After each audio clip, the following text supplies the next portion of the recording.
Let's speak to Alex Scrivener about this. He's the executive director of the Democratic Security Institute, which is an independent think tank focused on democracy and security in Eurasia. He's joining us from Tbilisi. Thank you so much for your time. We've seen some pretty tense scenes again on the streets of Tbilisi tonight. Can you tell us first more about what's been happening these last few hours? Well, I mean, the intense wave of anger that has swept the country over the past week shows absolutely no sign of abating.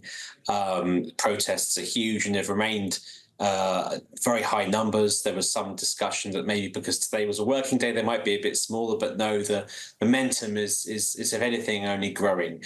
There are protests both here in Tbilisi, but in towns and cities across the country, even quite small towns that don't ordinarily have protests. So it's a huge protest wave. But what's also causing concern is the heaviness of the police backlash. The riot police have behaved in ways which, to put it bluntly, have been pretty barbaric. I've seen myself with my own eyes. I had to shelter in a church as I saw riot police beat up people in the churchyard.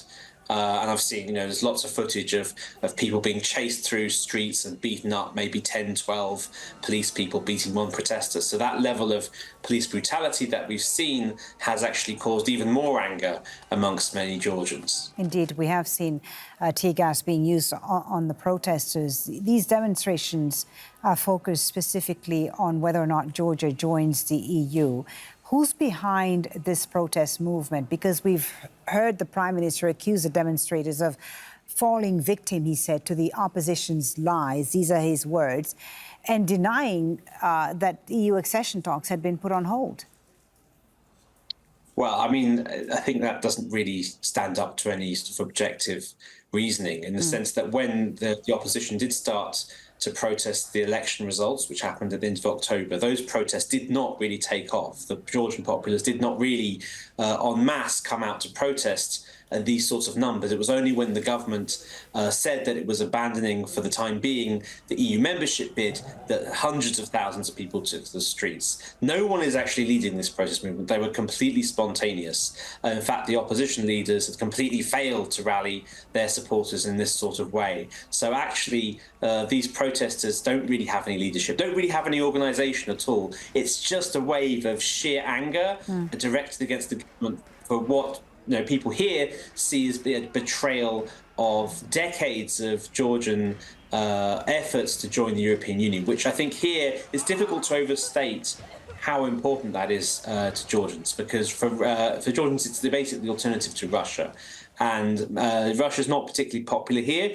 For one, Georgia fought a war with Russia back in 2008, and Russia maintains military presences in 2 Georgian regions. Right. So it's a very difficult situation between the 2 countries, and the European Union represents an alternative, and it has for many decades been a sort of lodestone of hope for many Georgians. So for the government to cast that aside has unleashed a real wave of anger here. Right. And the worry now, Alex, as you say, is that, there'll be more violence towards the protesters, similar to what we saw in the Maidan. How will the authorities respond if these protests continue? And are we likely to see some sort of Russian involvement at some point?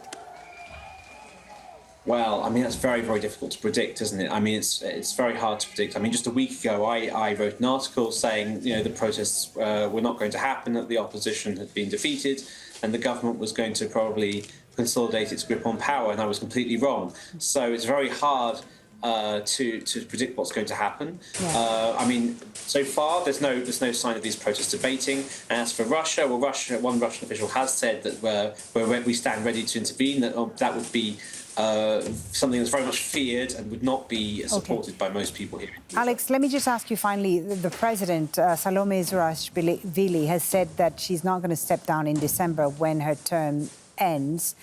What are we likely to see happen then? Because what's happening now, we're also seeing senior diplomats step down, like Georgia's ambassador to the US.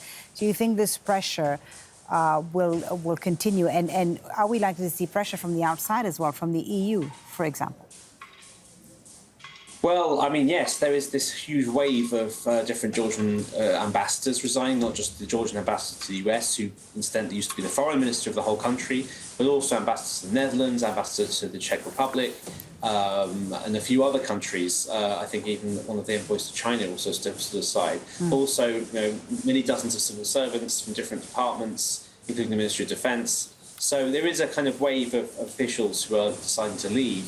But in terms of whether that amounts to a kind of challenge to the rule of the government, and that's something that remains to be seen.